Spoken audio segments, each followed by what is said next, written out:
ছেলে পরীক্ষা হলে ঢুকে গেছে আর আমরা দুজনে বাইরে অপেক্ষা করছি। পরীক্ষা 4:30, আর ছুটি হবে যেন কটায় পরীক্ষা শুরু হয়েছে?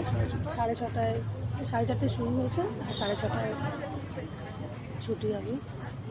ততক্ষণ অপেক্ষা করতে হবে। তো যাই হোক,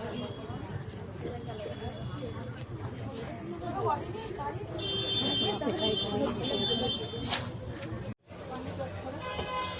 লঙ্কা খাচ্ছ?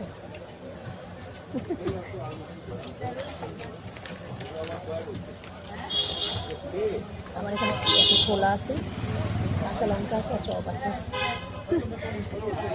রাস্তায় সন্ধ্যেবেলা পিকনিক করা হচ্ছে। এখন কটা বাজে? 6টা বাজে না? প্রায় 6টা বাজে।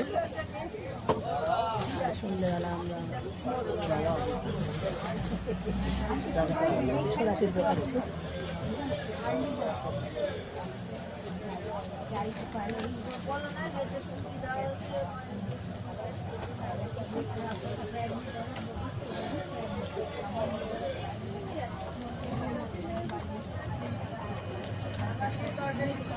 ভালো হয়েছে চটপটা, শুধু প্লেন যাচ্ছে ভালো।